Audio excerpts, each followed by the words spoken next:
Welcome to EJB Talks, Rutgers Blaustein School experts in policy, planning, and health, where we talk with our faculty and staff experts, as well as students, about how the fields of public policy, urban planning, public health, health administration, and public and urban informatics affect your lives.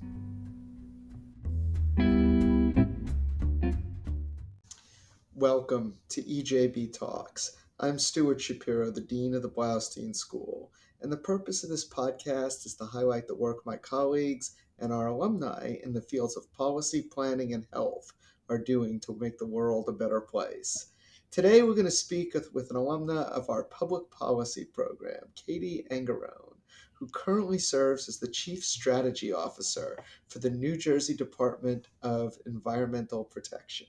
Welcome to the podcast, Kati. Thank you. It's wonderful to be here.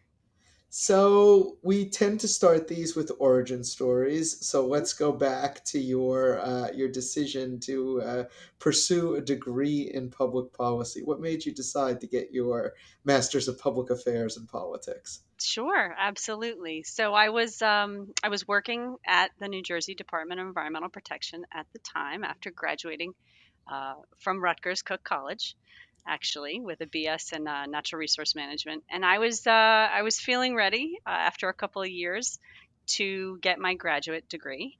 Um, my path at the department had taken some turns. I had started as a GIS intern, believe it or not. Yeah. Then went on to land use permitting and wetland delineation, which was great and very educational. But I was pulled into the assistant commissioner's office to do policy and to focus on policy.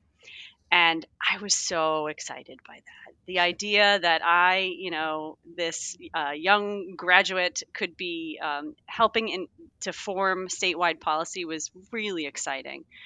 And I didn't want to stop working. And at the time, the state offered tuition reimbursement. A master's at Blaustein, which was, of course, a very respected school, still is, where I could still work and it was affordable, was just logical. So I was already knee deep in the public sector, identifying issues, gathering data, and getting to implement policy decisions. So while I had initially thought that I would be, tagging ducks somewhere with a biology degree, the policy world was sort of tugging at me, and I thought that seemed like an amazing way to take the science that I loved so much and turn it into action. And I still love that nexus of policy and science. So clearly, your interest in the environment in general goes back to the tagging ducks um, and your time at SEBS, what is now SEBS, it was then Cook College. So where did that come from? Where did the connection to nature, the connection to science and environment, Yeah. interest in those things come from? Sure. I mean, I have to give credit to my late father, who was a steward of the environment, and he took me fishing, he took me hunting, bird watching, always up to Cape Cod, to the marshes and the beach. And he loved nature, so I grew up loving nature. And growing up in the 80s, I feel also like there were a lot of environmental issues in the news.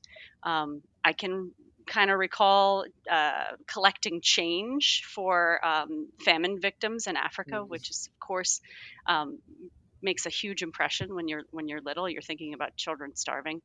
And somewhere in my youth, my mom, I can't. She has also passed away, but I can't figure out why she did this. But she got me a Newsweek subscription, and in 1988, Newsweek ran this article on the greenhouse effect. And I remember the cover so clearly. It's this family of three standing under a bell jar.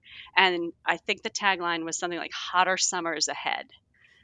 That was 36 years ago. And I remembered it so well, I was able to Google it and find it. So I've been thinking about climate for almost 4 decades. But I think issues like that, particularly once I started to read them and understand, what we were up against, I really became interested in protecting the environment from that day forward, and making sure that I was walking softly on the earth and that our world was trying to get more sustainable in all that we did. It's funny you mentioned the summer of '88 because I remember that summer as being exceptionally hot. Yeah. I was interning down near Wall Street, New York, and the number, and you know, it's the first time in my life I had to wear a tie to work and all Yeah. that, and the number of brutally hot days. And I remember that was probably the first time I heard about climate change as well, because it entered the consciousness because of this, what at that point was still very anachronistically hot Yeah. summer at the time there. So I want to get to your current position, but Sure. before that, I do want to talk a little bit about your previous position. You mentioned that you were the Assistant Commissioner for Watershed Management at DEP. What does that mean? So the assistant commissioner for watershed and land management has three programs under them. I'll talk a little bit about what they do, but I was really returning to my roots when I did the land use permitting. This was one of the groups that I was returning to. I had wandered a little bit into drinking water for some time, and then I coordinated science and policy across the department. But going back to watershed and land management, uh, I was charged with helping them integrate climate science into their regulations, for example, and making sure that they were aligned with other water programs. We had just reformed the watershed division and recommitted to a watershed approach. Um, and I was coming back with this valuable experience from all the different programs I had been to, all of whom really were working on clean water goals, but from very different angles. So I was able to bring that to the program. And I think one of the best examples of different programs coming at one issue would be the summer of 2019, when New Jersey, one of our most treasured lakes, Lake Pakong, had this lake wide, extremely disruptive to the community, harmful algal bloom. And I was brought in to help find a policy path forward that was informed by science, but also by the local voices. So that was, I think, a brilliant success. For 5 years now, we've had this strong partnership with the lake community who really sprang into quick and informed action. And at the state, we were glad to support it with science and data and funding. And it's a great example of how watershed protection should work. Mhm. So I brought that with me back to the program. And as I said, I was responsible for incorporating climate science with good help from partners like Rutgers and others into our decisions to make sure that we were regulating floodplains and coastal resources for the future, not just with today's data. So, watershed and land management covers a myriad of matters, from wetlands permitting and mitigation, endangered and threatened species enforcement.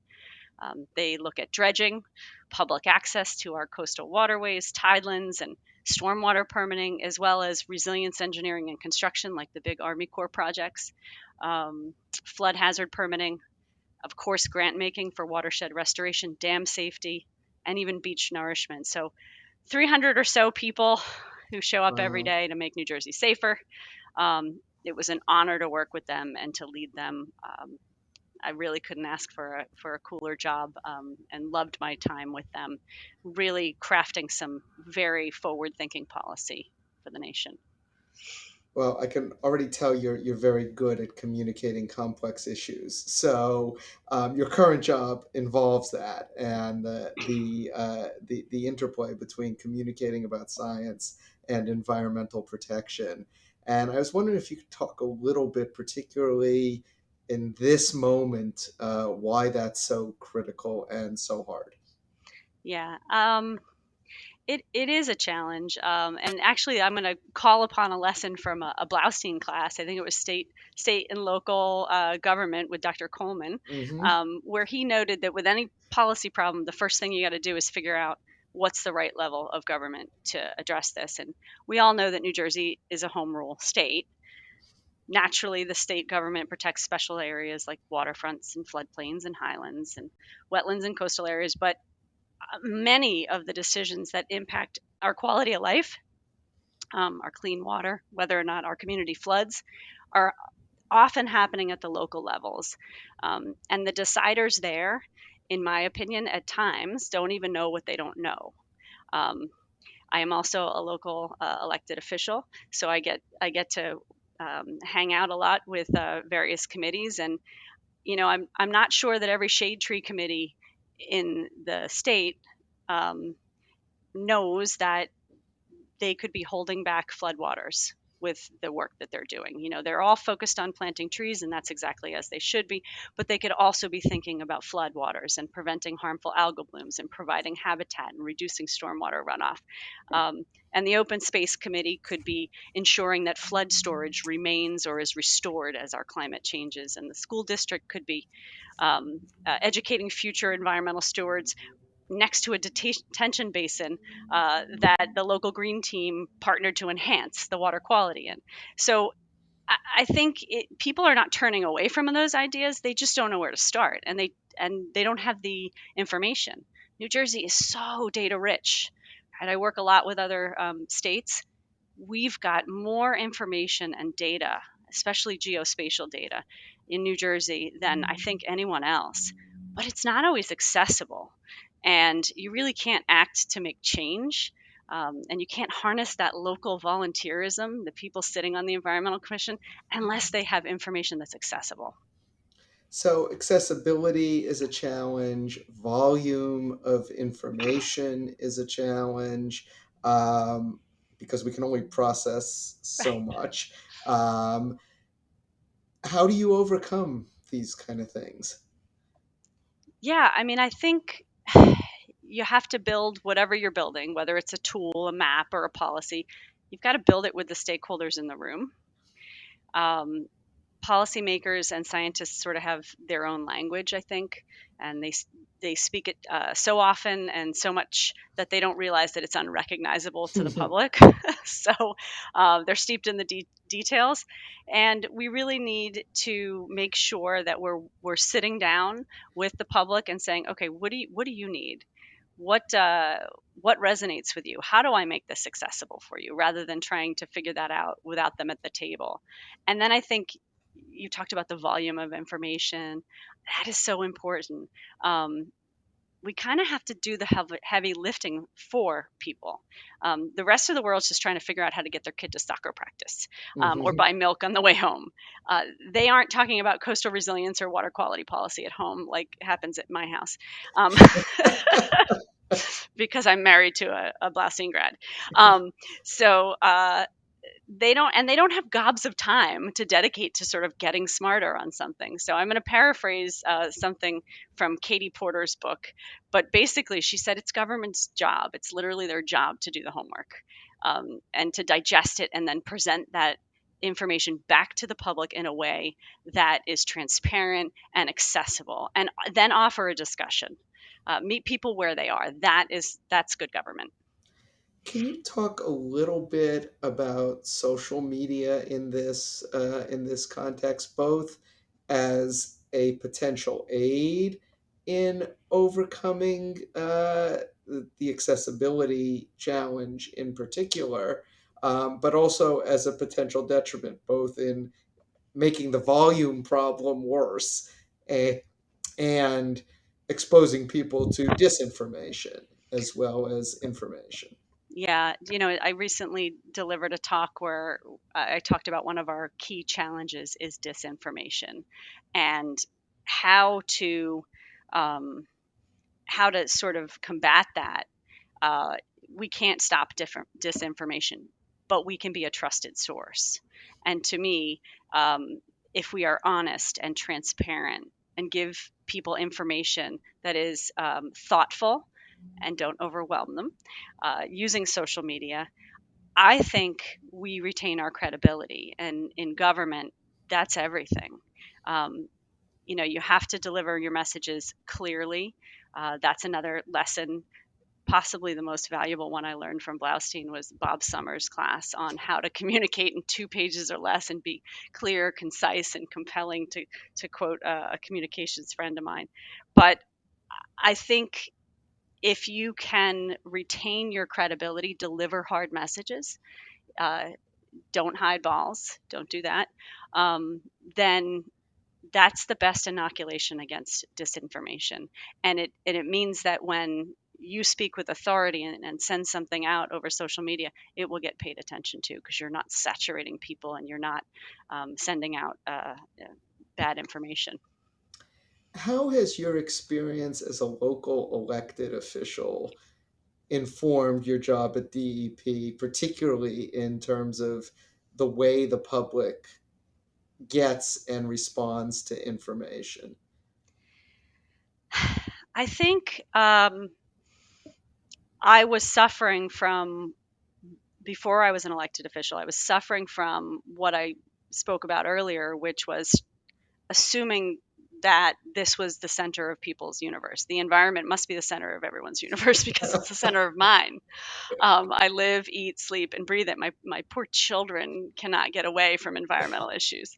So, and once you are in a forum where you're talking about, the cannabis dispensary and all these other issues, um, and you're realizing that people come in with ideas and questions, and you really are speaking another language. I think I was in a public meeting just the other day, on affordable housing, and I said, time out, can we explain for our public what builder's remedy even means? Like, this is another language. So I think it has just given me another opportunity to see, that we need to be clear, but also the excitement, of the environmental commissioner who's the new chair, and he wants to talk to the open space guys, and he wants to talk to the shade tree and connect things. There's an energy out there in our local government that I think is not quite harnessed yet because we're not speaking to it. And so that's a space that I'm pretty excited about. That's great, and I couldn't agree more. As someone who studies regulation and the arcane federal regulatory process, I have learned that most people don't know most of the acronyms that I know, Nope. much less the meaning of anything they stand for, and Yeah. so I've had to adjust to that over my career. Um, let's wrap up by if you're talking to students who are thinking about improving the environment, obviously concerns about climate change are pretty widespread among the younger generation. um, Tell them about, or tell me what you tell them about paths to do that, and that could be public policy, which you took, or other paths. Yeah, I mean, I think broadly my path kind of changed, abruptly at times, and you have to be flexible. I have had to go where I'm needed, and learn something while I'm there, and move if it's not right. Um, to really be open to finding value wherever you are, certainly to follow your passion. I think one of the things I love to tell students is any job is a green job, right? There's a lot of climate anxiety out there. So go forth and do something. I have a friend who's a teacher, and she has this great quote. She said, "You want to be an NFL player? Go for it. You have a voice. Use it for green causes." And I feel that that is very true. Wherever you are, you could make it a green job. You can impact the environment. Certainly, if you want to go into government, I think state is a great place where you can impact, lives, and you can really make changes that impact people for decades. I'm so proud of some of the things I've had the honor to work on. Well, that's great. That you can't make a better sales pitch than that. So, thank you so much, Katie, for joining us today. This has been a true pleasure, and thanks to Blaustein for all the great work they do. And you can hear about all that great work on EJB Talks. Just listen after you're done with this episode. Go and click on a couple more. Thank you also to Tamara Swedberg and Karen Olson for their work on making this podcast happen. And we will see you next week with another talk from another expert at the Blaustein School. Until then, stay safe.